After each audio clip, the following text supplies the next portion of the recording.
northwestern New South Wales, water was scarce.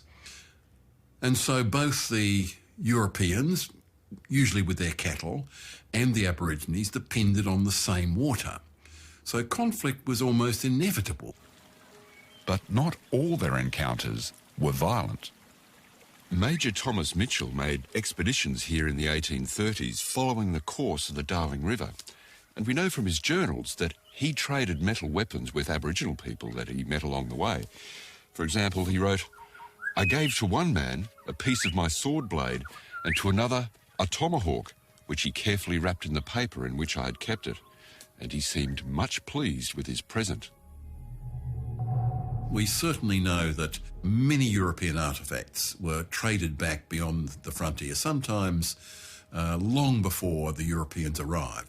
And there's no reason to suppose that something like a sword may not also have found its way back along Aboriginal trade routes into the interior.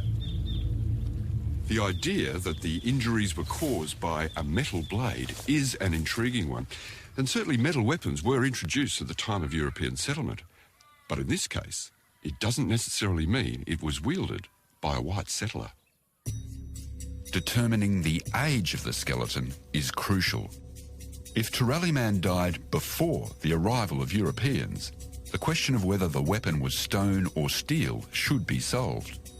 Michael has sent bone and tooth samples and the Yabby gastrolith to be carbon dated.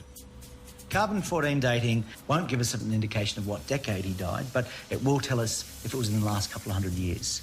If the date is much earlier, then well, that adds to the confusion. We have to clean the sample to remove any contamination. So for bone, what we're doing is we're extracting the protein component. The protein then needs to be converted into solid graphite for measuring. The whole process, plus analysis with a mass spectrometer, takes some time, so Michael will have to wait a few weeks before he gets the results. Meanwhile, the injuries continue to confound him. There are some biological anthropologists in Australia that have made specific studies of intertribal conflict, and they have extensive databases of what this trauma looks like. Nothing that we've seen with this man seems to sit comfortably with what has already been recorded by archaeologists. So Michael's turned to studies of trauma in other well-documented human populations. Looking at the experiments on bone that have been published in the United States and elsewhere, we can see that edged weapons, and swords in particular, create traumas very similar to what we're seeing in the man from Toorale. Bizarrely, the skull wounds on Toorale Man appear similar to those on gladiators in Imperial Rome. It was curious because one of the healed traumas looks very similar to what is documented in an important case study looking at the remains of gladiators, and it looks like a healed trauma from a sword wound. And, you know, that's puzzling to see that in Toorale Man. It all seems to be suggesting that Toorale Man lived in post-contact time and was murdered by a steel-edged weapon. With the radiocarbon dates now in, will they confirm this hypothesis? The human remains were much, much older than we were expecting. For the bone and for the tooth, we have an age of around 1260 to 1280 AD, so much, much earlier than we thought it was going to be. For the gastrolith, we've got an age somewhere in the 1400s to 1600s. I didn't expect the carbon dates to be anything like that. I thought they were going to be very modern, and the carbon dates suggest, no, look, it's 700 years old. That means that there are weapons being used by people in Western New South Wales that are creating signatures that look like, sword wounds. The radiocarbon dates are a surprise for Badger too. Our old people back then did not have a blade like that. If that carbon date is 700 years old, there is something wrong somewhere. While he's glad the remains are being studied, it's now time to rebury them. A new grave is dug a few metres away from the original site.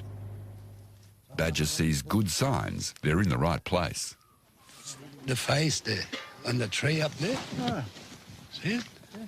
There, look, see it. The pressure is on to determine the weapon that caused the lethal injuries. Looks like he's been in a battle royal, Michael, eh? Yeah. But there is a way to continue the work, even after burial. Using the latest CT and 3D scanning technology, the skeleton is digitised in high resolution. The combination of both techniques should enable Michael to see inside the bones. There's only so much we can see on the surface. This sort of technology takes us deep inside the remains to understand, the extent of the damage that may have been created from that initial impact. The scanning of the actual skeleton has been fed into a 3D printer to produce this exact replica of the skull. But the really fine detail is captured in the digital files from the 3D and the CT scans.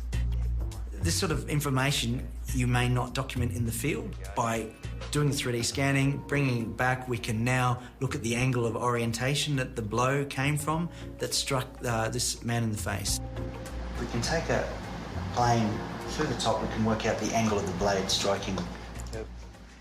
Working out the angle of the strike has helped establish that the cut marks on the skull are likely from the one blow.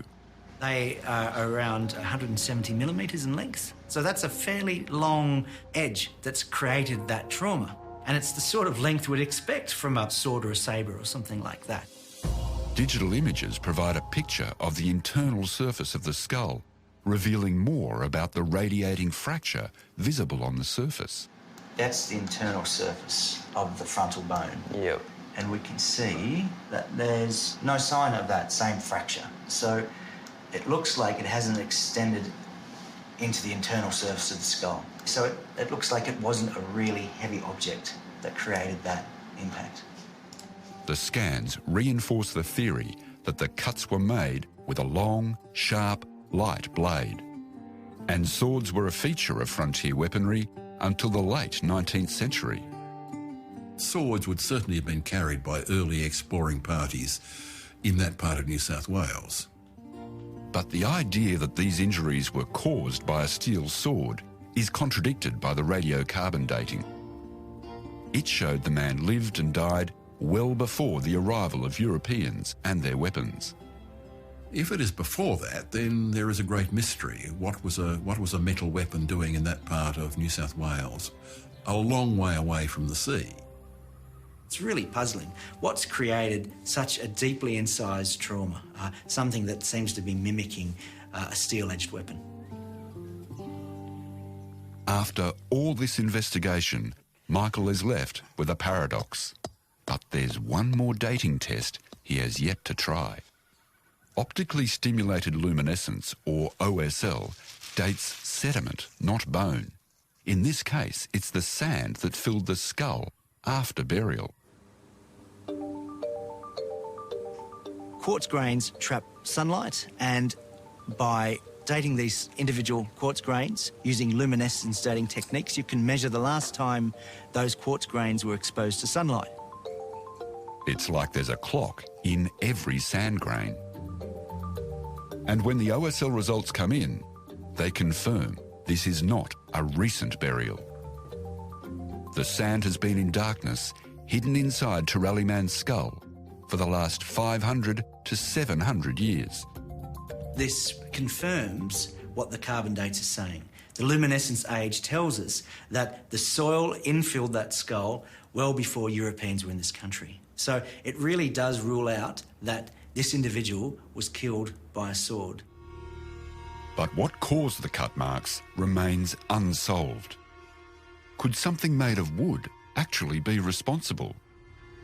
Weapons like these had a sharp edge and were used as clubs or thrown as missiles. One thing that we don't know is what impacts could hardwood Aboriginal objects have. There have been no experimental studies whatsoever using hardwood boomerangs made out of really tough timber like gidgee with a very sharp edge. But could they really create the damage that we've seen in this man who lived at Toorale? We don't really know because the experiments simply haven't been done.